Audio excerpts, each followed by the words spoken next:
हाँ जी, good morning.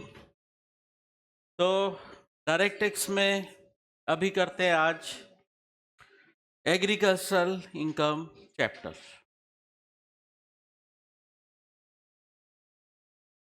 चलिए उसका बाद में बात करते हैं, पहले ये चैप्टर खत्म करते हैं। एग्रीकल्चरल इनकम इन इंडिया की एग्जेम्प्ट है। उसके लिए एग्जाम्शन का section 10(1) agricultural income in India exempt है और आउटसाइड इंडिया वाली टैक्सेबल है। ठीक है, तो एग्रीकल्चरल इनकम बोलेंगे किसको? एग्रीकल्चरल इनकम की definition section 2 clause 1A। Section 2 clause 1A agricultural income की डेफिनेशन: एनी रेंट और revenue derived from land which is situated in India and used for agricultural purposes।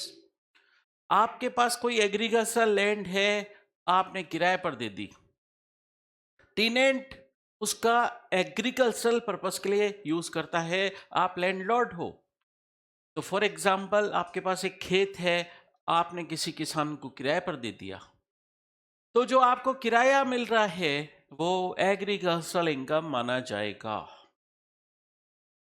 ठीक है, आप खेती नहीं कर रहे, टेनेंट उस एग्रीकल्चरल लैंड पे खेती कर रहा है, बट आपको इस केस में जो किराया मिल रहा है रेंट, वो रेंट एग्रीकल्चरल इनकम माना जाएगा। ठीक है, फिर income from such land by agricultural operations including processing of agricultural produce. वो किसान को फसल उगाने से, फसल उसने बेची, फसल बेचने पर जो इनकम हुई उसको, वो एग्रीकल्चरल इनकम माना जाएगा।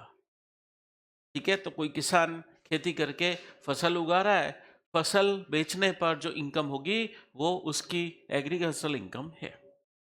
Income from farm house, farm house से इनकम हुई। कई लोग फार्म हाउस में सब्जियां वगैरह उगाते हैं, बेचते हैं, तो वो एग्रीकल्चरल इनकम ही कहलाएगा। फिर income derived from sapling and seedlings grown in a nursery. Nursery में छोटे छोटे पेड़ पौधे उगाए और बेचे, उससे इनकम हुई, वो भी एग्रीकल्चरल इनकम है। ठीक है, तो सेकंड पॉइंट वैसे क्लियर है कि फसल उगाई और बेची, एग्रीकल्चरल ऑपरेशंस करके एग्रीकल्चरल प्रोड्यूस जनरेट हुआ, वो बेचा, फसल बेची, तो वो एग्रीकल्चरल इनकम कहलाएगी।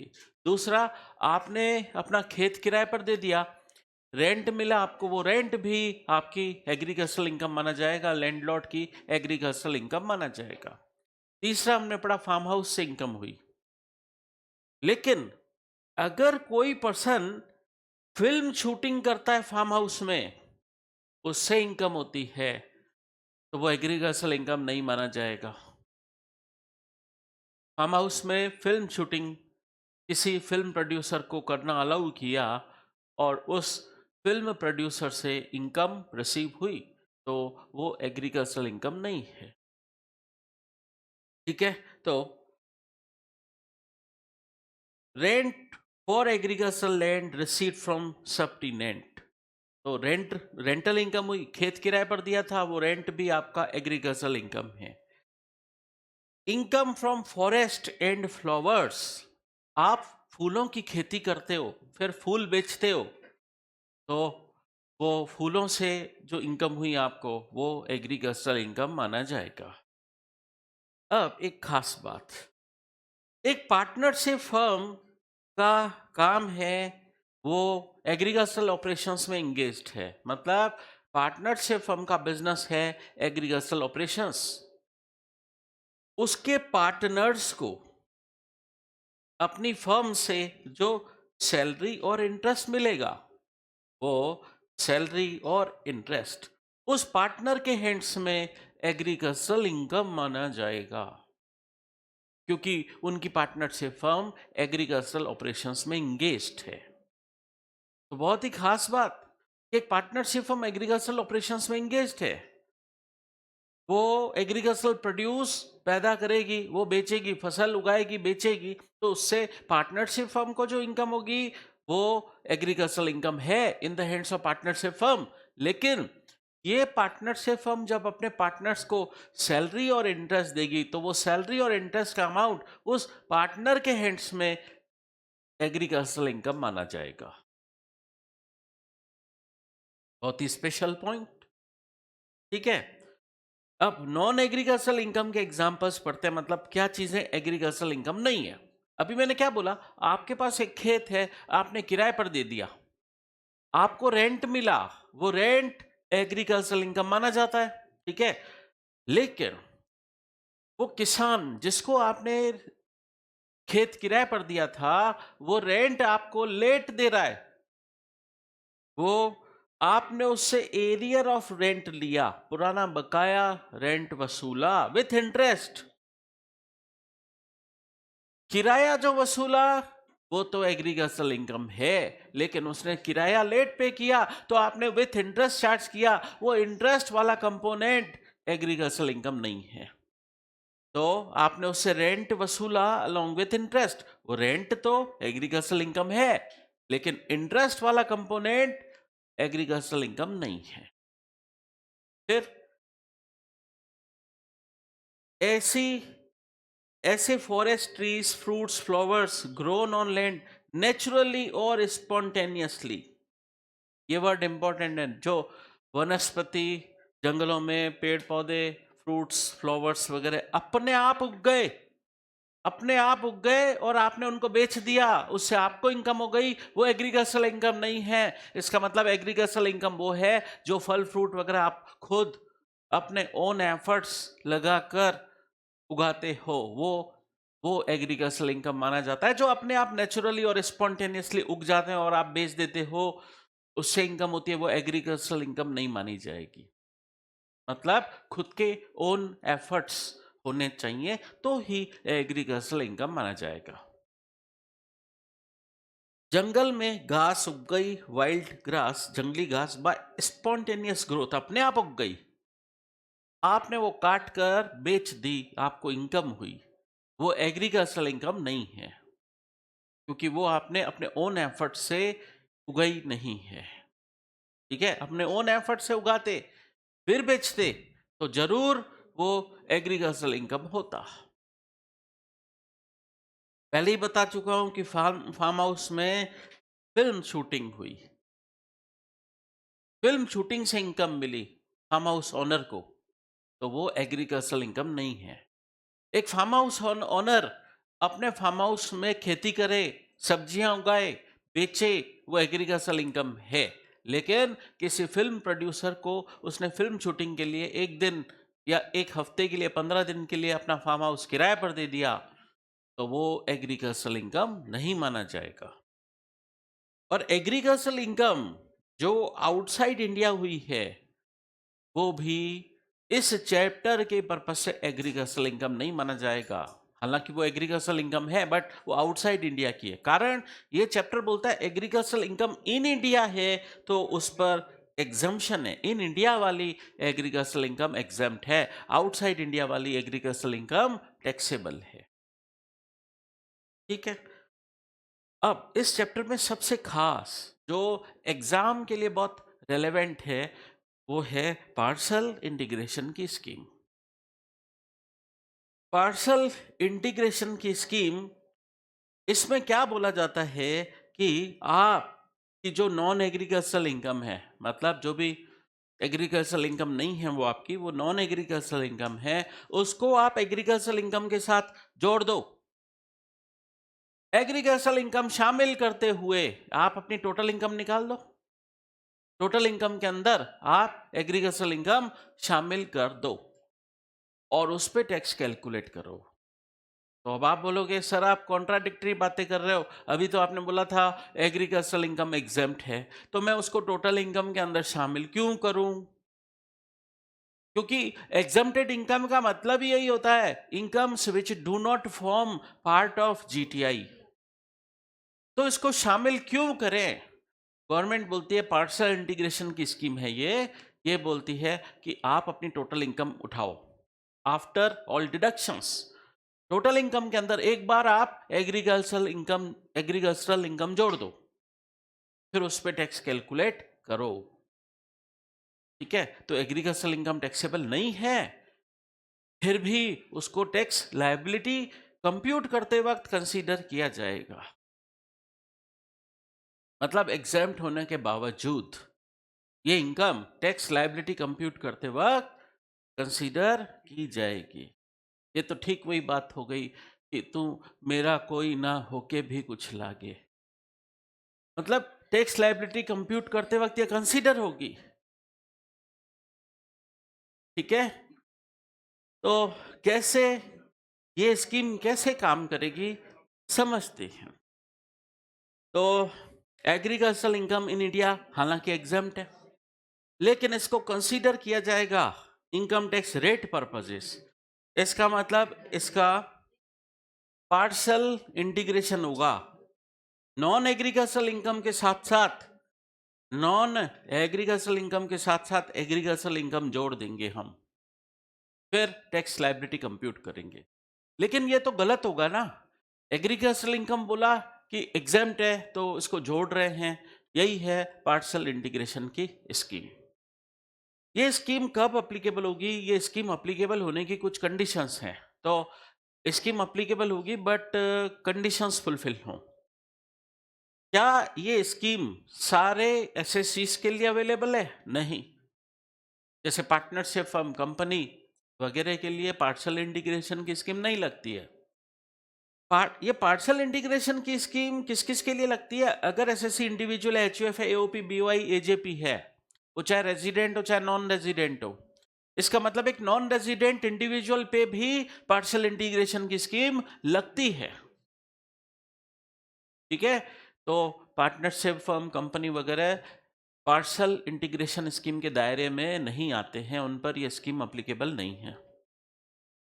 और एसएससी के पास नॉन एग्रीकल्चरल इनकम हो, नॉन एग्रीकल्चरल इनकम होना जरूरी है, साथ साथ एग्रीकल्चरल इनकम तो है ही है, नॉन एग्रीकल्चरल इनकम होना जरूरी है, और वो non agricultural income basic income exemption limit से ज्यादा है। वो non agricultural income basic income exemption limit को एक्सीड करे, मतलब वो नए non agricultural income taxable range में आ रही होनी चाहिए।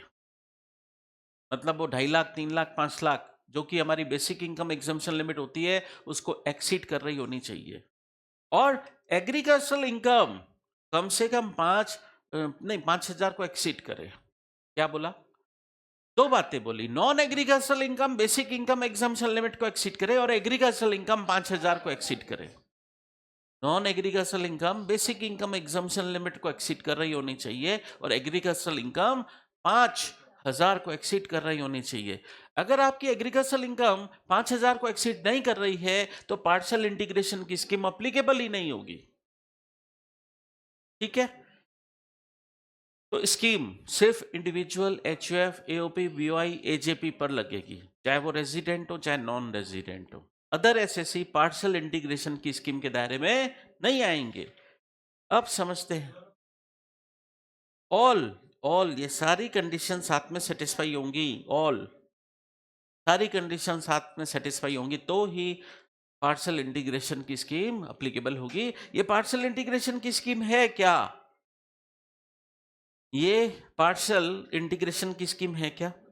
एसएससी के पास एग्रीकल्चरल इनकम है तो उसकी टैक्स लायबिलिटी कंप्यूट करने का क्या सिस्टम रहेगा? मोस्ट इंपॉर्टेंट, मतलब पार्शियल इंटीग्रेशन की स्कीम के तहत टैक्स लायबिलिटी की कैलकुलेशन करने का तरीका थोड़ा सा बदल जाता है।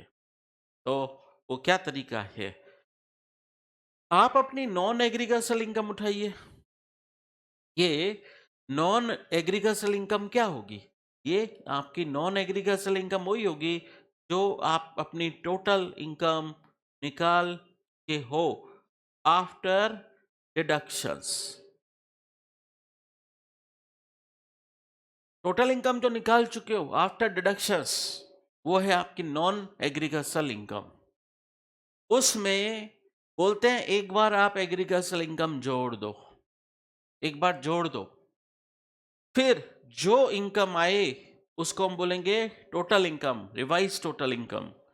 उस पर आप बेसिक टैक्स निकाल दो, बेसिक। अभी सरचार्ज नहीं जोड़ना है, हेल्थ एंड एजुकेशन सेस नहीं जोड़ना है, अभी सिर्फ बेसिक बेसिक टैक्स की बात होगी। तो आपने क्या किया, अपनी टोटल इनकम उठा दी, उसमें आपने एग्रीकल्चरल इनकम जोड़ दिया, फिर जो इनकम आई उस पर बेसिक टैक्स निकाल दिया। अब गवर्नमेंट बोलती है हमसे भारी पाप हुआ कि हमने एग्रीकल्चरल इनकम पे टैक्स लगा दिया। ठीक है, तो हम अब लेस करेंगे, ये टैक्स लेस करेंगे। एग्रीकल्चरल इनकम और बेसिक इनकम एग्जम्पशन लिमिट जोड़कर जो भी इनकम आएगी, एग्रीकल्चरल इनकम और बेसिक इनकम एग्जम्पशन लिमिट जैसे 2.5 लाख जोड़कर जो भी इनकम आएगी उसका हम बेसिक टैक्स निकालेंगे। तो पहले क्या बोला, टोटल इनकम उठा लो, उसमें एक बार तो आप एग्रीकल्चरल इनकम जोड़ दो, उसका बेसिक टैक्स निकाल दो, फिर बोलो आप गलती हो गई, एग्रीकल्चरल इनकम पे तो टैक्स लगना नहीं चाहिए था, हमने गलती से लगा दिया। तो एग्रीकल्चरल इनकम के साथ क्या जोड़ो, बेसिक इनकम एग्जम्पशन लिमिट, क्योंकि बेसिक इनकम एग्जम्पशन लिमिट पे टैक्स लगता नहीं है, वो भी जोड़ दो। तो जोड़कर जो भी अमाउंट आए उस पे आप बेसिक टैक्स निकालो और वो लेस कर दो, तो फाइनली आपको ये वाला बेसिक टैक्स पे करना होगा। ये है एग्रीकल्चरल इनकम। देखो एग्रीकल्चरल इनकम हमने किस किस में जोड़ी, एग्रीकल्चरल इनकम को एक बार आपको नॉन एग्रीकल्चरल इनकम मतलब टोटल इनकम में जोड़ना है, उस पर टैक्स निकाल दो। फिर लेस क्या करवाना है, आप अपनी बेसिक इनकम एग्जम्पशन लिमिट में भी एग्रीकल्चरल इनकम जोड़ दो, फिर उस पर टैक्स निकाल दो, वो जो टैक्स आया है वो लेस कर दो। ठीक है, यह है पार्शियल इंटीग्रेशन की स्कीम। एक बार हमने जोड़ा, एक बार हमने लेस किया। ठीक है, तो इस तरीके से पार्शियल इंटीग्रेशन की स्कीम अप्लाई होगी। ठीक है, एग्जाम में आपके आ जाए कि एग्रीकल्चरल इनकम है, क्वेश्चन में कहीं पे भी बोल दें, कई बार बड़ा क्वेश्चन आया हुआ है और उसमें एग्रीकल्चरल इनकम दे दी है।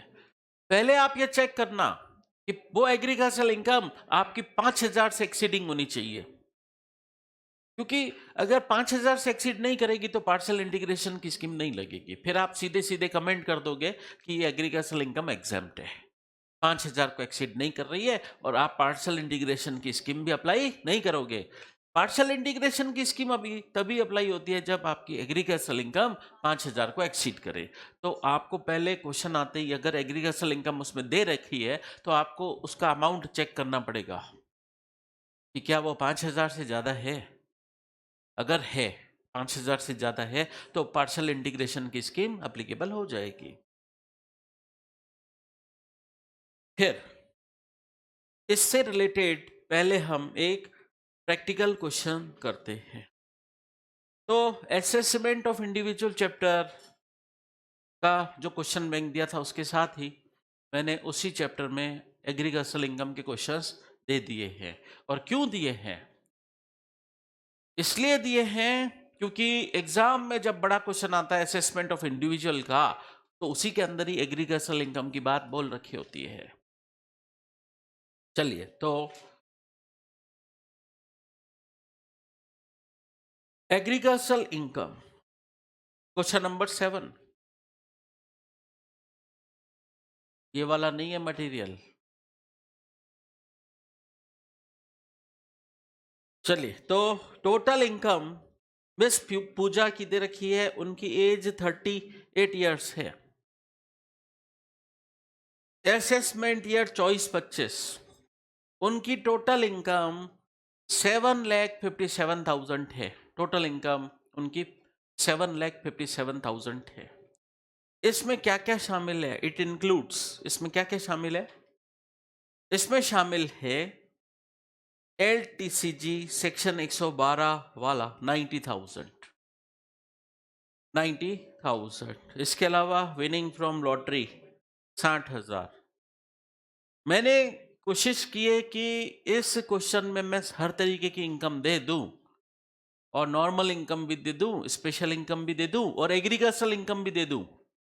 तीनों तरीके की इनकम का जमावड़ा कर दूं एक बार, ताकि आपको उस सिचुएशन में टैक्स लायबिलिटी कैलकुलेट कराना समझा सकूं।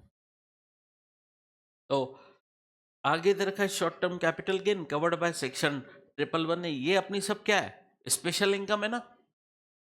इसके पास LTCG है 112A वाला भी 1,15,000, 1,15,000।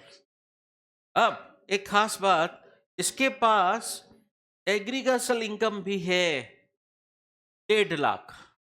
अब चेक करो, क्या एग्रीकल्चरल इनकम इसकी 5,000 से ज्यादा है? अगर है तो पार्शियल इंटीग्रेशन की स्कीम अप्लीकेबल हो जाएगी। ये इंडिविजुअल है मिस पूजा, यस, तो पार्शियल इंटीग्रेशन की स्कीम अप्लीकेबल होगी। फाइनली आपको टैक्स पेबल निकालना है, एज्यूमिंग दैट ये रेगुलर टैक्स रेजिम फॉलो कर रही है। Regular tax regime, default tax regime में नहीं है, इन्होंने रेगुलर टैक्स रेजिम ऑप्ट की। ठीक है, तो इनकी टैक्स लायबिलिटी कैसे कंप्यूट होगी समझना है। तो हर तरीके की इनकम आ गई क्वेश्चन में, आ गई कि नहीं? आप बोलोगे सर नॉर्मल इनकम नहीं है इसमें। अरे टोटल आपको 7,57,000 दिया, उसमें से बोला ये स्पेशल है। तो जब आप 7,57,000 में से ये सब स्पेशल इनकम्स लेस कर दोगे, तो बाकी पीछे जो बचेगा वो नॉर्मल इनकम ही होगा। अब एक सवाल आपसे कि ये एग्रीकल्चरल इनकम जो दे रखी है ना 1.5 लाख, क्या ये 7,57,000 के अंदर शामिल है क्या? पहले तो मुझे ये बताओ, बताइए। अलग से दी है, इनका कहना अलग से दी है। मैं तो कह रहा हूं इनका कहना अलग से दी है। मैं कह रहा हूं ऐसे नहीं लिख के मैं कॉलम बना के भी देता और एग्रीकल्चरल इनकम 1,50,000 इधर लिख देता, तो क्या शामिल हो जाती क्या? एग्रीकल्चर इनकम टोटल इनकम में शामिल होती नहीं है, वो एग्जम्प्ट होती है, और exempt income do not form part of total income, तो वो तो शामिल नहीं है। जबरदस्ती शामिल नहीं मान लेना है। ठीक है, ये तो आपको इधर टोटल इनकम दिया ना, टोटल इनकम के अंदर शामिल होती नहीं है एग्रीकल्चरल इनकम, क्योंकि वो तो एग्जम्प्ट होती है, और exempt income do not form part of GTI और टोटल इनकम। तो जीटीआई के अंदर ही नहीं है, तो टोटल इनकम के अंदर क्या होगी? समझ गए बात? इसका मतलब ये तो अलग ही है। तो चलिए टैक्स कैलकुलेट करना इस केस में समझते हैं। आप अपनी टोटल इनकम जो है वो उठा लीजिए। कितनी है? क्वेश्चन की फर्स्ट लाइन 7,57,000। मैंने बोला इसमें एक बार आप एग्रीकल्चरल इनकम जोड़ दो। ठीक है, अब आप बोलोगे नहीं कैसे कैसे जोड़ दे, एग्रीकल्चरल इनकम तो एग्जम्प्ट है। मैंने बोला पार्शियल इंटीग्रेशन की स्कीम अप्लाई करने के लिए आपको अपनी टोटल इनकम के अंदर एक बार तो एग्रीकल्चरल इनकम जोड़नी पड़ेगी। ठीक है, तो जोड़ो एक बार। 1,50,000 आप जोड़ दो। ठीक है, तो टोटल कितना आ गया? 9,07,000। 9,07,000। आप 9,07,000 पर टैक्स निकाल लो। 9,07,000 पे टैक्स निकालो। क्या इसके अंदर स्पेशल इनकम शामिल थी? और हमें पता है कि स्पेशल इनकम पर स्पेशल टैक्स रेट होती है। तो हम पहले सबसे पहले क्या दे रखा था आपको? LTCG दे रखा था 112 वाला 90,000, तो 90,000 112 वाला है, उस पे टैक्स रेट क्या लगेगी? 20%। तो हम निकाल रहे हैं स्पेशल इनकम्स पर स्पेशल रेट से टैक्स। फिर विनिंग फ्रॉम लॉटरी कितनी है इनकम? वो कैजुअल इनकम है 60,000, इस पर टैक्स रेट 30%। फिर short term capital gain covered by 111A, वो कितना है? 30,000। 30,000 पे कितना? 15%। 111A वाला STCG, उस पर टैक्स रेट 15%। तो ये हो गया 4,500। और long term capital gain section 112A वाला 1 लाख तक 0% टैक्स। 1 लाख के ऊपर तो कितना है?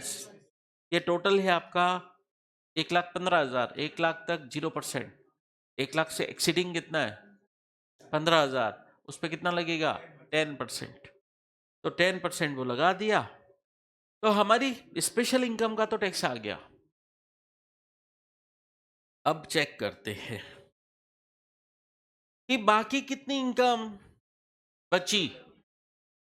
ये 9,07,000 थी टोटल एग्रीकल्चरल इनकम जोड़ के। एग्रीकल्चरल इनकम जोड़ के कितना था टोटल इनकम? 9,07,000। तो मैं उस 9,07,000 में से ये सारी स्पेशल इनकम हटा देता हूं। ये LTCG 90,000, ये विनिंग फ्रॉम लॉटरी 60,000 हटा दिया, शॉर्ट टर्म कैपिटल गेन 30,000 हटा दिया, ठीक है।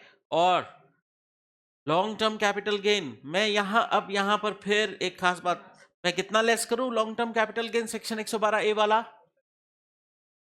15,000 ही लेस करूं 1 लाख के ऊपर वाला, या पूरा? पूरा 1,15,000 पूरा। तो पीछे जो बचेगा वो नॉर्मल इनकम बचेगी। ये सब लेस कर दिया मैंने, तो पीछे क्या बचेगा? Normal income. नॉर्मल इनकम कितनी रही? 6,12,000 आ रहा है आपके, ये नॉर्मल इनकम है। सब लेस कर दिया मैंने, स्पेशल इनकम हटा दी, तो पीछे बचा नॉर्मल इनकम। अब मेरे को 6,12,000 पे, ये इंडिविजुअल है ना नॉर्मल, इस पे क्या लगेगा? Slab rate. नॉर्मल इनकम पर क्या लगेगा? Slab rate. तो 6,12,000 पे, 6,12,000 पे फटाफट टैक्स निकाल के बताओ। तो फटाफट भी कैलकुलेट करें तो देखो 2.5 लाख तक जीरो, 2.5 लाख से 5 लाख 12,500, और 5 लाख इसमें से माइनस कर दो। 6,12,000 में से 5 लाख माइनस किया, ठीक है। मैं कैलकुलेशन लिख देता हूं, क्योंकि कई स्टूडेंट बोलते हैं आप ऐसे फटाफट बोलते हो, हमारे समझ आता नहीं है, तो लिख देते हैं। 5 लाख तक की इनकम पर कितना? 5%, 12,500, ठीक है। 5 लाख से ऊपर की इनकम कितनी थी फिर? 1,12,000। 5 लाख के ऊपर इनकम थी कितनी? इस पे 20%, 22,400, ठीक है। तो अब ये सब जोड़ दो, अब ये आ रहा है आपके 34,900। आपने क्या किया? नॉर्मल इनकम पर स्लैब रेट अप्लाई करके टैक्स निकाल दिया, ठीक है। बट क्या ऐसा करके आपने एग्रीकल्चरल इनकम पे भी टैक्स लगा दिया है? आपने यहां पर एग्रीकल्चरल इनकम को जोड़ा था, तभी आपके 9,07,000 आया था। ये 9,07,000 इज 6,12,000 में शामिल है, ठीक है। तो इस केस में क्या हुआ? आपने नॉन एग्रीकल्चरल इनकम और एग्रीकल्चरल इनकम दोनों पे टैक्स कैलकुलेट कर लिया। ये अब आप सब जोड़ दो, ये सब जोड़ दो आप, ये स्पेशल इनकम वाला और ये सारा आप जोड़ दोगे, तो 76,900, 76,900। अब आप बोलो राम राम राम राम, गलती हो गई, एग्रीकल्चरल इनकम पे टैक्स लगा दिया, ठीक है। तो अब लेस करें कि इस पे टैक्स कैसे लग गया, नहीं लगना चाहिए। अब आप बोलोगे गवर्नमेंट ऐसे करती क्यों है? एक बार बोला शामिल कर दो फिर लेस कर दो, इसके ये नाटक क्या है गवर्नमेंट के? अभी इसका रीजन बताऊंगा, एक बार प्रोसीजर समझ लो, फिर हम ये भी कैलकुलेट करके देखेंगे कि अगर ये स्कीम ना होती तो क्या होता, ठीक है। पहले स्कीम के हिसाब से चल लेते हैं। पहले आप एग्जाम के हिसाब से तैयार हो जाओ, फिर आपको एक्स्ट्रा पंचायती करवाएंगे, उससे समझ आएगा आपको कि ये स्कीम क्यों बनाई गई है। ठीक है, चलिए अभी मैंने क्या बोला, बेसिक इनकम एग्जम्पशन लिमिट में एग्रीकल्चरल इनकम जोड़ दो, उसका टैक्स निकालो। तो बेसिक इनकम एग्जम्पशन लिमिट, इस पूजा की एज क्या है, 38 ईयर्स। ठीक है, 2.5 लाख, 2.5 लाख की बेसिक इनकम एग्जम्पशन लिमिट रहेगी। इसके अंदर मैं जोड़ देता हूं एग्रीकल्चरल इनकम 1.5 लाख, तो हुआ 4 लाख। 4 लाख पे फिर स्लैब रेट के हिसाब से टैक्स कैलकुलेट करो, कितना बनता है, 7,500। तो इसमें से ये वाला टैक्स 7,500 आपको लेस करवा देना है। अब जो बचेगा net basic tax, net basic tax वो कितना रहेगा, 69,400। इसमें आप हेल्थ एंड एजुकेशन सेस जोड़ दो। एक बार सोचो, सरचार्ज लगेगा क्या? इसकी इनकम 50 लाख से ज्यादा नहीं है, सरचार्ज लगेगा ही नहीं, तो सीधा हेल्थ एंड एजुकेशन सेस लगाते, तो लगा दिया 4%।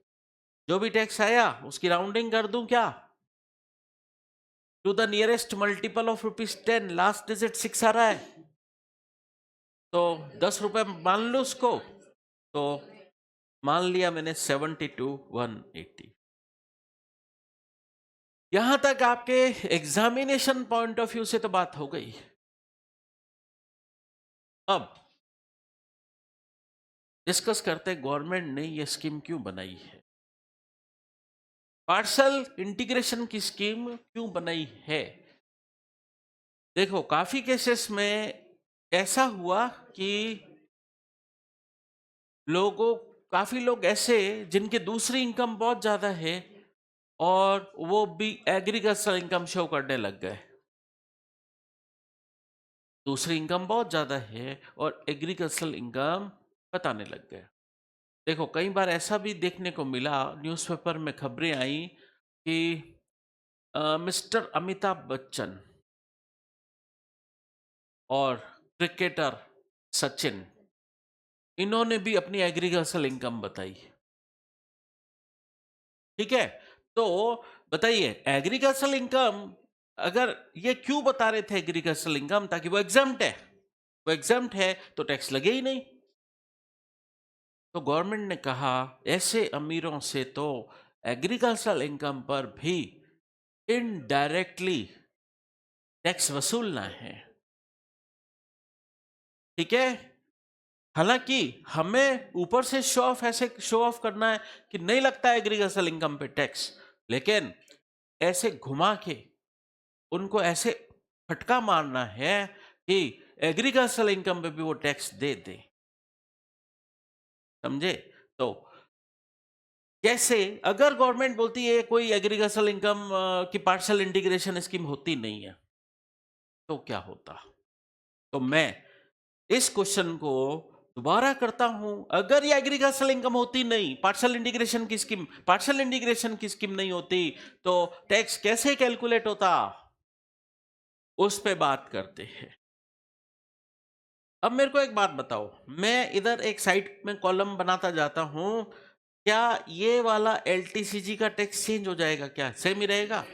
अगर पार्शियल इंटीग्रेशन की स्कीम नहीं भी होती तो भी ये लगता ही, ये लॉटरी पे टैक्स सेम ही रहता ना, और ये 111A वाला ये भी सेम ही रहता, ये भी सेम ही रहता। यहां यहां पर मैं कौन सी इनकम लेता, यहां पर मैं 7,57,000 में से मैं ये स्पेशल इनकम लेस करवा था, तो यहां कितना आता, 4,62,000 आता, 6,12,000 की जगह 4,62,000 आता। अब इस पे टैक्स कैलकुलेट करता अगर मैं कि 6,62,000, कितना टैक्स आता, 10,600। तो ये वाले टैक्स सारे बेसिक हो जाते, तो बेसिक टैक्स मेरा सीधा जाता पार्शियल इंटीग्रेशन की स्कीम, पार्शियल इंटीग्रेशन की स्कीम तक पर नहीं अप्लाई करता अभी मैं, तो 52,600 और 4% सेस लगा दो, कितना? 2104, कितना? 57, एक जना बोले 54,704, ठीक है। तो ये राउंड ऑफ जब आप कर लेते तो फाइनल आपकी टैक्स लायबिलिटी राउंड ऑफ होके ये हो जाती। अगर पार्शियल इंटीग्रेशन की स्कीम ना होती तो क्या पार्शियल इंटीग्रेशन की स्कीम अप्लाई करके टैक्स बढ़ा है? टैक्स बढ़ा है तो टैक्स अभी हो गया 72,180। इसका मतलब इनडायरेक्टली ही सही एग्रीकल्चरल इनकम पर टैक्स लग गया है। तो एग्रीकल्चरल इनकम ऐसी है, गवर्नमेंट ऊपर से दिखाना पड़ता है कि एग्रीकल्चरल इनकम एग्जेम्प्ट है, लेकिन अमीरों को अगर एग्रीकल्चरल इनकम हो जाए, जिनके पास दूसरी इनकम है, तो उनसे तो एग्रीकल्चरल इनकम पे भी टैक्स ले लेना चाहिए। तो गवर्नमेंट भी ऐसे कर रही है कि हाथी के दांत दिखाने के और है, खाने के और है। तो बोलना यही है कि agricultural income in India exempt है, लेकिन ये पार्शियल इंटीग्रेशन की स्कीम के जरिए उस पर थोड़ा सा टैक्स तो लग ही जाता है। समझे बात?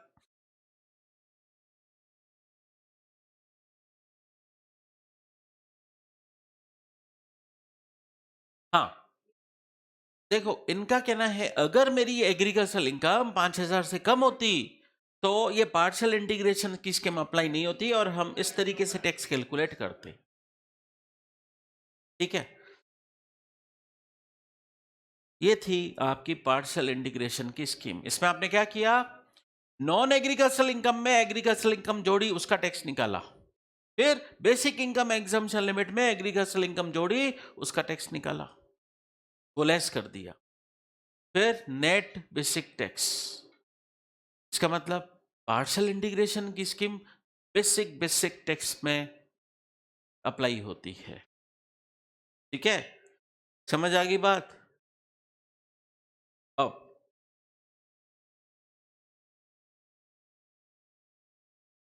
अब और बातें करते हैं इससे रिलेटेड। पार्शियल इंटीग्रेशन की स्कीम समझ गए आप, अब इसके आगे बात करते हैं। कुछ केसेस में आपकी इनकम सारी की सारी इनकम एग्रीकल्चरल नहीं मानी जाती, वो इनकम पार्टली एग्रीकल्चरल इनकम मानकर एग्जेम्प्ट की जाती है।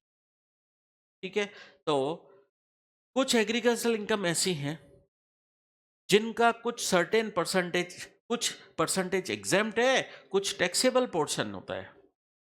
जैसे रूल 8, ये सेक्शन नहीं है, रूल है।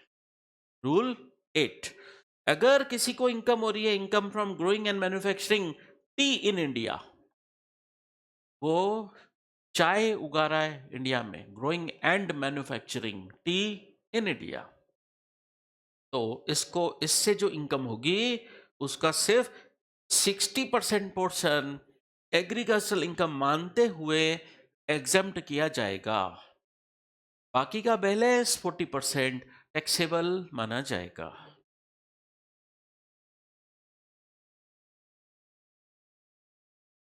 हाँ, इनका कहना है अब मैं पार्शियल इंटीग्रेशन की स्कीम लगाऊं तो वो 60% वाला पोर्शन ही एग्रीकल्चरल इनकम मानूं? यस, वो 60% पोर्शन ही आपका एग्रीकल्चरल इनकम है। अब आप पार्शियल इंटीग्रेशन की स्कीम लगाओ। फिर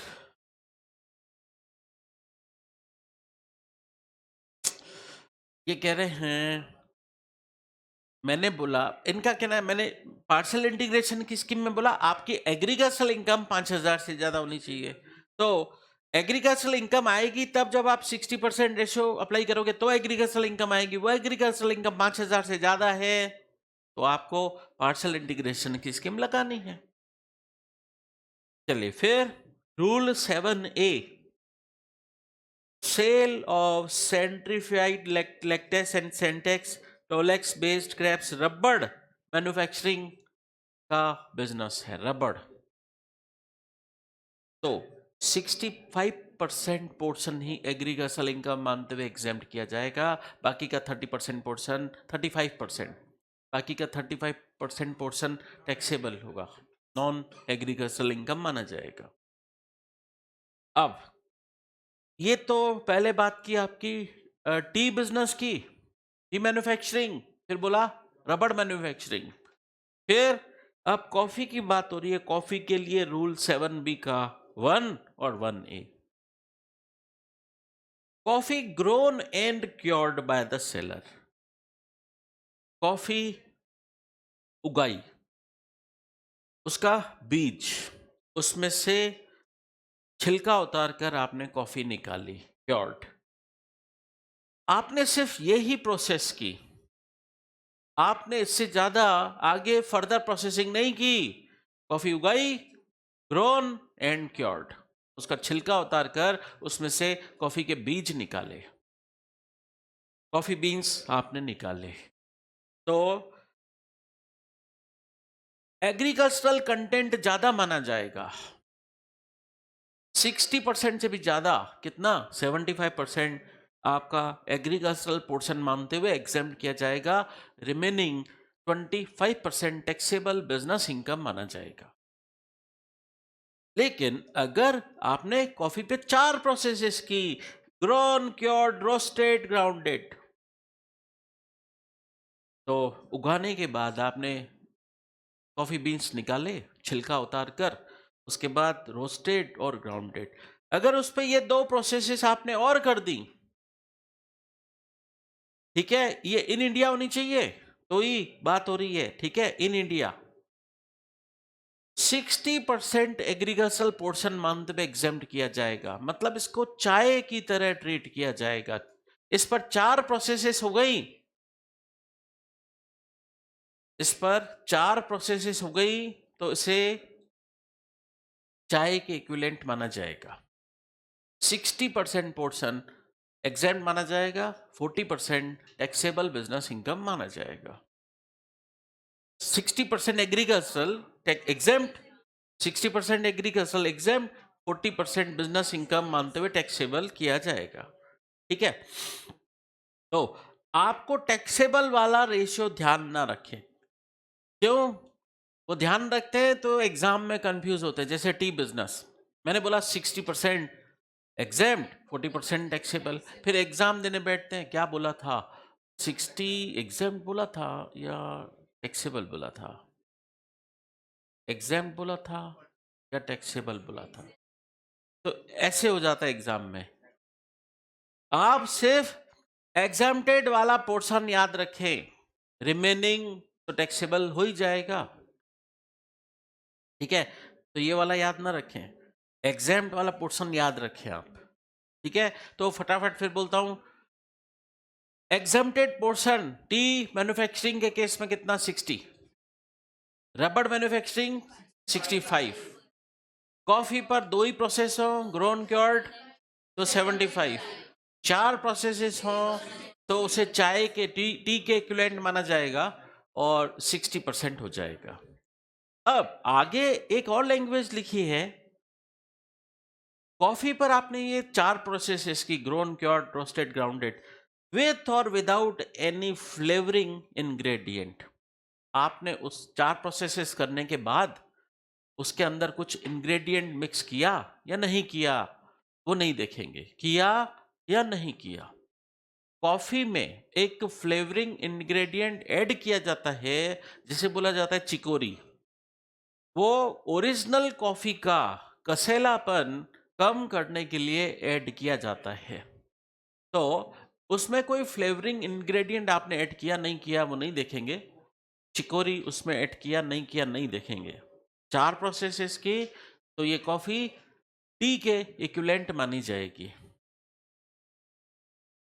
तो टी, रबड़, कॉफी, ये स्पेसिफाइड बिजनेस हो गया एग्रीकल्चरल इनकम के लिए। इनकी पार्ट इनकम ही एग्जेम्प्ट होती है और पार्ट इनकम टैक्सेबल होती है।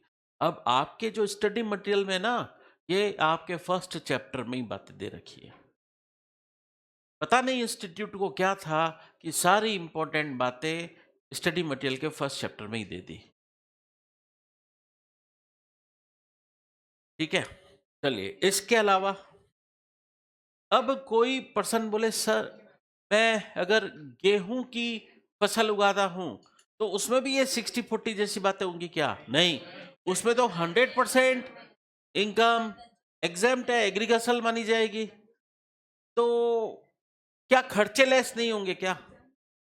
आपने फसल बेची, एग्रीकल्चर प्रोड्यूस बेची, ठीक है, 100 रुपए में बेची फॉर एग्जाम्पल, आपके एक्सपेंस हो गए खेती करने में, आपके एक्सपेंस हो गए मान लो 15 रुपए। तो एग्जेम्प्ट 100% जो होगा वो ये 100 रुपया होगा या खर्चे लेस करने के बाद, खर्चे लेस होने के बाद इनकम आती है तो ये एग्जेम्प्ट होगी। तो खर्चे तो लेस करने हैं और इसके बाद जो इनकम आएगी 100% एग्जेम्प्ट है। ठीक है,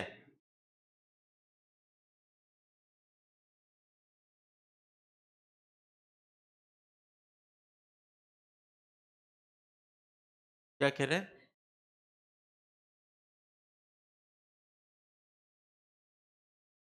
इनका कहना है, इनका कहना है ये 2 प्रोसेसेस हो गई कॉफी पे, तो आप कहते हो 75% एग्जेम्प्ट। अगर 3 ही हुई तो फिर वो केस 75% एग्जाम्शन में जाएगा या 60% एग्जाम्शन में जाएगा? कम एग्जाम्शन मिलेगा क्योंकि हायर वाला एग्जाम्शन 75% 2 प्रोसेसेस कंप्लीट होने पर ही मिलता है। आपने 3 की, 4 की तो भी 60% एग्जाम्शन रहेगा। अच्छा, एक केस आपने सिर्फ ग्रीन टी लीव्स उगाई, उनकी कुछ प्रोसेसिंग नहीं की और वो ग्रीन टी लीव्स आपने एज इट इज बेच दी। आपने ग्रीन टी लीव्स उगाई और एज इट इज बेच दी, तो क्या वो रूल 8 से गवर्न होगा या वो एनी अदर केस का मामला बन जाएगा? वो एनी अदर केस का मामला बन जाएगा और उस केस में 100% एग्जम्पशन हो जाएगा। चलिए, फिर ये बता दिया था, एक बात मैंने बता दी थी कि एक पार्टनरशिप फर्म इंगेज्ड है एग्रीकल्चरल ऑपरेशंस में, तो उसके पार्टनर को अपनी पार्टनरशिप फर्म से जो सैलरी और इंटरेस्ट मिलेगा वो पार्टनर के लिए भी एग्रीकल्चरल इनकम ट्रीट किया जाएगा। बताया था, वो पार्टनर सैलरी और इंटरेस्ट पार्टनर के एंड में एग्रीकल्चरल इनकम माना जाएगा अगर उनकी फर्म एग्रीकल्चरल ऑपरेशंस में इंगेज्ड है। अच्छा, अगर उनकी फर्म टी मैन्युफैक्चरिंग में इंगेज्ड है तो इधर पार्टनर को जो सैलरी और इंटरेस्ट मिलेगा वो एग्रीकल्चरल इनकम है, लेकिन उनकी फर्म टी मैन्युफैक्चरिंग में इंगेज्ड है तो 60-40 के रेशियो पार्टनर्स पे लगेंगे क्या? यस, लगेंगे। फर्म पे तो लगती नहीं है पार्शियल इंटीग्रेशन की स्कीम, तो 60-40 के रेशियो भी जो होते हैं वो किस पे लगेंगे? पार्टनर पे लगेंगे। अगर उनकी फर्म इन बिजनेसेस में इंगेज्ड है, टी कॉफी रबड़ बिजनेस में, और चूंकि पार्शियल इंटीग्रेशन की स्कीम फर्म पर एप्लीकेबल नहीं है, इसी वजह से ही पार्टनर को जो सैलरी और इंटरेस्ट मिलेगा वो पार्टनर के हैंड में एग्रीकल्चरल इनकम माना जाएगा। अब अगर ऐसा होगा तो क्या होगा? क्या पार्टनर को इंडिविजुअल कैपेसिटी में पार्टनर के लिए पार्शियल इंटीग्रेशन की स्कीम लग जाएगी क्या? हाँ, लग जाएगी। पार्टनर को इंडिविजुअल कैपेसिटी में पार्शियल इंटीग्रेशन की स्कीम अप्लीकेबल हो जाएगी। बट हाँ, प्रॉफिट शेयर तो हमेशा एग्जाम्प्ट ही होता है ना।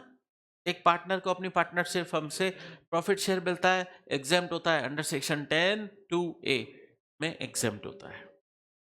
अब एक छोटी सी बात जो एग्जाम के लिए रेलेवेंट नहीं है, फिर भी एक स्टूडेंट ने पूछी। उस स्टूडेंट ने बोला, सर मैं आगे चलकर अफीम की खेती करूंगा। बोला उसने ऐसा। मैं एग्रीकल्चरल इनकम में मैं अफीम की खेती करूंगा, तो अफीम की खेती से जो इनकम होगी वो एग्रीकल्चरल इनकम माना जाएगा या नहीं? इसमें दो बातें हैं। आप लाइसेंस लेकर, आपको इस केस में लाइसेंस लेना पड़ेगा, licence from narcotics commissioner under the central bureau of narcotics. अगर आप लाइसेंस लेकर अफीम की खेती करते हो तो यस, ये एग्रीकल्चरल इनकम माना जाएगा, और फिर आप पर पार्शियल इंटीग्रेशन की स्कीम भी अप्लीकेबल हो जाएगी। लेकिन अगर आप लाइसेंस लेकर अफीम की खेती नहीं कर रहे तो उस केस में वो एग्रीकल्चरल इनकम ही नहीं है, वो फिर आपकी नॉर्मल बिजनेस इनकम मानते हुए पूरी टैक्सेबल की जाएगी। ठीक है। अच्छा, अगर आप लाइसेंस लेकर खेती कर रहे हो अफीम की, तो क्या ये एग्रीकल्चरल इनकम हो गया? हो गया। अगर एग्रीकल्चरल इनकम हो गया तो क्या इस पर सेक्शन 10(1) का एग्जम्पशन मिल जाएगा? मिल जाएगा। और अगर लाइसेंस लेकर नहीं कर रहे तो ये एग्रीकल्चरल इनकम है ही नहीं, तो आपको 10(1) में एग्जम्पशन भी नहीं मिलेगा। चलिए इससे रिलेटेड कुछ और क्वेश्चंस करते हैं। अरे बातें नहीं, बातें ज्यादा की तो मैं सारे क्वेश्चंस होमवर्क में दे दूंगा, क्योंकि ध्यान देते नहीं हो तो अपने आप करते रहो, हमें क्या। आपके लिए ही करवा रहे हैं, फिर आप ध्यान नहीं दो तो फिर मतलब भी नहीं है, घर पे करते रहो फिर। चलिए question number 8, compute agricultural income and non agricultural income in following situations. First case, mister A is engaged in growing and manufacturing T in India. इसका बिजनेस है T business, manufacturing. T manufacture करके cell की 8,40,000, cost of cultivation 3,10,000, और factory में इस T को process किया, manufacturing के कुछ खर्चे लग गए। ये खर्चे सारे लेस हो जाएंगे, नेट प्रॉफिट आ गया आपका 3,98,000। सारे खर्चे लेस होने के बाद जो नेट प्रॉफिट आए उसका 60-40 करना है। पहले से ही 60-40 नहीं कर देना है कि आप शुरू से ही 60-40 करने लग जाओ कि ये 40% टैक्सेबल, ये 40% अलाउड, ऐसे नहीं करना है।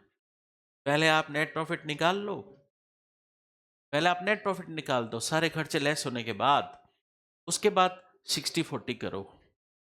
ठीक है। तो अगर ये आपका टी बिजनेस है तो एग्जाम्प्ट कितना होगा? 3,98,000 का 60% एग्जाम्प्ट, तो 3,98,000 का 60% कितना हुआ? 238,800, और 40% टैक्सेबल, वो हुआ 159,200। फिर क्वेश्चन का बी पार्ट, क्या आपका आंसर चेंज हो जाएगा अगर इसका ये बिजनेस होता ग्रोइंग एंड क्यूरिंग कॉफी? तो 75% हो जाएगा बस, बाकी नेट प्रॉफिट तो यही मान के चलोगे 3,98,000, इसको 75 और 25 में अलोकेट करोगे। 75% जो भी अमाउंट आता है वो एग्जेम्प्ट, 25% के हिसाब से जो भी अमाउंट आता है वो टैक्सेबल। फिर क्वेश्चन का थर्ड पार्ट, क्या आपका आंसर चेंज हो जाएगा अगर इसका ये बिजनेस होता growing, curing, roasting and grounding coffee? तो ये टी के इक्विवेलेंट हो जाता, 60-40 लगता। फिर अगर ये रबड़ होता तो 65-35। ठीक है। अब question number 9, question number 9, question number 9 और 10 करेंगे अभी। तो इसका बिजनेस है। अब एक बात समझना, किसी पर्सन ने गन्ना उगाया, शुगर केन उगाया, और शुगर केन को उसने शुगर केन को गन्ने को यूज किया शुगर की मैन्युफैक्चरिंग में।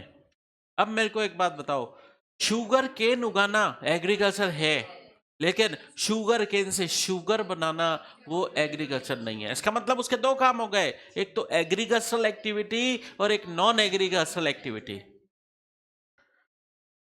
क्या वो शुगर केन बेच रहा है क्या? शुगर केन बेच रहा है क्या किसी दूसरी पार्टी को? नहीं, वो शुगर केन खुद ही यूज कर लेता है शुगर की मैन्युफैक्चरिंग के लिए। इस खुद खुद यूज कर लेने को क्या बोलते हैं? Captive consumption. क्या बोलते हैं? Captive consumption. वो इस शुगर का खुद ही यूज कर लेता है, तो उसे नाम दिया जाता है कैप्टिव कंजम्पशन। ये हमें भी पता नहीं होता था। ये हमने जब सीए फाइनल में एक्साइज ड्यूटी होता था हमारे टाइम में, जीएसटी नहीं होता था, तो उसमें ये वर्ड बहुत आता था, कैप्टिव कंजम्पशन। हमने भी वहां से सीखा है। तो ये शुगर केन का कैप्टिव कंजम्पशन कर लेता है शुगर की मैन्युफैक्चरिंग में। शुगर केन किसी को बेचता तो नहीं है। अब आप बोलोगे सर मेरे को तो शुगर केन की सेल प्राइस ही नहीं पता पड़ रही है, क्योंकि किसी को बेच ही नहीं रहे। अरे तो उसकी मार्केट वैल्यू तो पता है, मार्केट प्राइस तो पता है कितने में बिकता है वो शुगर केन, तो हमें अलोकेशन तो करना ही पड़ेगा। तो इन्होंने खुद ही यूज कर लिया शुगर केन, और ये तो मार्केट में शुगर केन नहीं बेच रहे हैं, शुगर बेच रहे हैं। और शुगर बेचने से जो सेल प्रोसीड्स मिला वो 8,40,000। Cost of cultivation 3,10,000। फैक्ट्री में लाकर मैन्युफैक्चरिंग के खर्चे किए, फैक्ट्री में लाकर मैन्युफैक्चरिंग के खर्चे किए, ठीक है, ये 1,32,000। और जब ये शुगर केन को फैक्ट्री में ट्रांसफर किया गया, ये एक्स्ट्रा इंफॉर्मेशन दे रखी है, शुगर केन को फैक्ट्री में ट्रांसफर करने पर उसकी मार्केट वैल्यू 6,28,000 थी।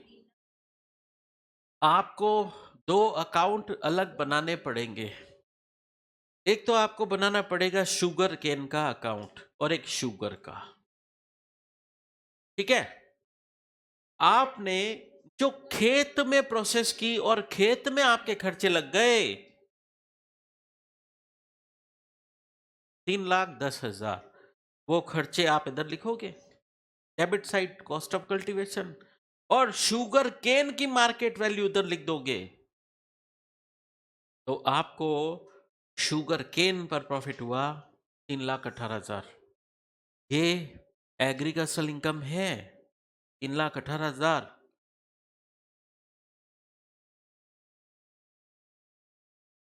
हाँ, नोशनल। इनका कहना है मैंने तो शुगर केन बेचा ही नहीं, जब बेचा ही नहीं तो जो आप इनकम निकाल रहे हो ना वो तो नोशनल हुआ। हाँ, हुआ। एग्रीकल्चरल इनकम हम ये नोशनल बेसिस पर इतनी मानेंगे, इतनी नोशनल बेसिस पर मानकर इसको एग्जेम्प्ट कर देंगे,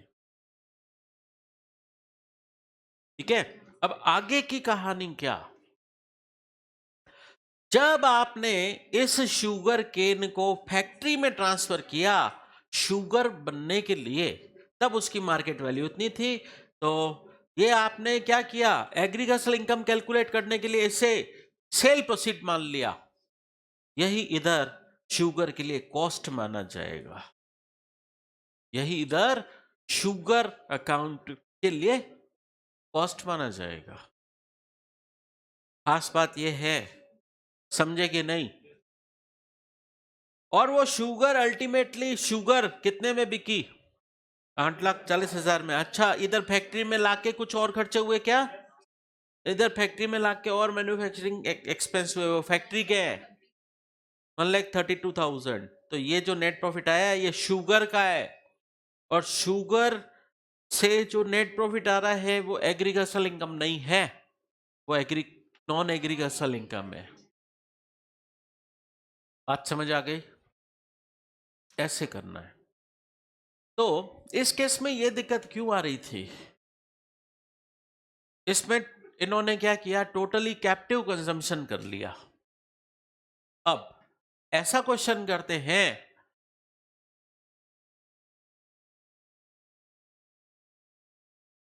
जिसमें वो कैप्टिव कंजम्पशन 100% नहीं करता, थोड़ा सा कैप्टिव कंजम्पशन करता है, थोड़ी सी वो डायरेक्ट सेल कर देता है। ठीक है, जैसे इस केस में होता, थोड़ा गन्ना उसने अपने शुगर मैन्युफैक्चरिंग में यूज किया और थोड़ा गन्ना शुगर केन वो डायरेक्ट सेल कर देता है। अगर ऐसा होता तो क्या होता, वो हम एक दूसरे क्वेश्चन में समझते हैं। देखो, ऐसी बातें मैंने आपको जीएसटी में भी बताई थी कि शुगर केन एग्रीकल्चरल प्रोड्यूस है, लेकिन शुगर एग्रीकल्चरल प्रोड्यूस नहीं है। ठीक इसी पैटर्न पर मैंने आपको एक और बात बताई थी, पैडी, धान, पैडी एग्रीकल्चरल प्रोड्यूस है, लेकिन उससे जब राइस निकालते हैं, राइस एग्रीकल्चरल प्रोड्यूस नहीं है। ठीक है, अब पैडी के मुद्दे पर मैं बात करता हूं। आपने पैडी उगाई, एग्रीकल्चरल इनकम है, लेकिन इस पैडी को आप एज इट इज बेच देते हो, कुछ पोर्शन, सारा नहीं, कुछ पोर्शन आप एज इट इज बेच देते हो और कुछ पोर्शन आप कैप्टिवली कंज्यूम करते हो, कैप्टिव कंजम्पशन करते हो। तो क्या? तो उससे related question number 10, mister Charan grows paddy and uses the same for the purpose of manufacturing of rice in his own rice mill. उसने पैडी उगाई और वो राइस की मैन्युफैक्चरिंग में इसको यूज कर लेता है। अब इसने आपको इस फाइनेंशियल ईयर 23-24 की डिटेल दी। इसने बोला cost of cultivation of 40% paddy. ये 40% की बात क्यों बोल रहा है? कह रहे हैं 40% पैडी प्रोड्यूस करने की कॉस्ट लगी 9 लाख, और ये पैडी इन्होंने डायरेक्ट सेल कर दी। ये डायरेक्ट सेल हुई, मतलब 40% जो इसने डायरेक्ट सेल कर दिया होगा, वो इसने कैप्टिव कंजम्पशन नहीं किया होगा। इसका मतलब कैप्टिव कंजम्पशन 60% किया होगा, 40% डायरेक्ट सेल। समझे? तो 60% पैडी की कॉस्ट ऑफ कल्टीवेशन 14,60,000 और मार्केट वैल्यू उसकी बता दिया आपको 28,60,000। ये 60% पोर्शन की है।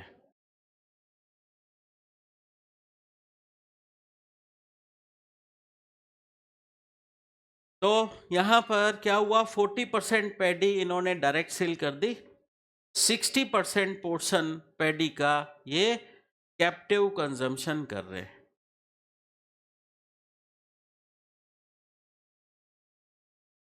ठीक है, अब जो 60% इन्होंने कैप्टिव कंजम्पशन किया, इस पे आगे इनके मैन्युफैक्चरिंग के खर्चे और लगे 3,60,000, और जो राइस अल्टीमेटली प्रोड्यूस हुआ 60% पैडी को यूज करके, जो राइस अल्टीमेटली प्रोड्यूस हुआ वो मार्केट में बेचा गया 38 लाख में। तो हमें पैडी का अकाउंट अलग बनाना पड़ेगा क्योंकि वो एग्रीकल्चरल इनकम है, और राइस का अकाउंट अलग बनाना पड़ेगा क्योंकि वो नॉन एग्रीकल्चरल इनकम है। तो पहले मैं कैलकुलेट कर लूं, जो 40% है जो मार्केट में डायरेक्ट सेल हो गया, कितने में बिका वो पैडी? 18.5 लाख में। उसका सेल प्रोसीड लिख दो, जो 40% पैडी डायरेक्ट सेल हो गई, उसकी कॉस्ट क्या थी? 9 लाख। 9 लाख। तो ये पूरा 9.5 लाख क्या पूरी की पूरी आपकी एग्रीकल्चरल इनकम है? ठीक है, और जो 60% पोर्शन था वो सेल नहीं हुआ, बट उसकी क्या उठाएंगे हम? Market value. वो मार्केट वैल्यू क्या है? 28 लाख। 60,000, 28,60,000। अच्छा, इसका कॉस्ट ऑफ कल्टीवेशन ये था 14,40,000 और ये प्रॉफिट हुआ। ये क्या एग्रीकल्चर माना जाएगा? ये एग्रीकल्चर और ये एग्रीकल्चर, दोनों जोड़ दो, एग्रीकल्चर। तो ये हो गया आपकी एग्रीकल्चर इनकम। फिर राइस मार्केट में कितने में बिका? Rice account cell 38 lakh. ठीक है, कॉस्ट में कौन सी लूं? अब आपसे गलती हो जाएगी, ये वाली भी कॉस्ट ले लोगे, ये वाली भी ले लोगे, जोड़ के ले लोगे। कौन सी लोगे? कौन सी कॉस्ट? कॉस्ट नहीं, मार्केट वैल्यू। जो आपने 60% पोर्शन राइस की मैन्युफैक्चरिंग में यूज किया है, वो इधर उसकी मार्केट वैल्यू कॉस्ट के रूप में लिखा जाए। ठीक है, और इसकी फैक्ट्री में खर्चे क्या लगे? 3,60,000। 3,60,000 लेस हो जाएगा, बाकी का 5,80,000 हो जाएगा नॉन एग्रीकल्चरल इनकम, जो क्या पूरी टैक्सेबल है। इसमें 60-40 थोड़ा ना लगना है, टी कॉफी रबड़ की तरह। ठीक है, क्या ये एग्रीकल्चरल इनकम जो आई है, इस पे मैं फिर 60-40 करूं जैसे टी कॉफी रबड़ में? ये टी कॉफी रबड़ बिजनेस है ही नहीं, ये 100% एग्रीकल्चरल इनकम। ठीक है, तो इसके साथ हुआ आपका ये एग्रीकल्चरल इनकम चैप्टर खत्म।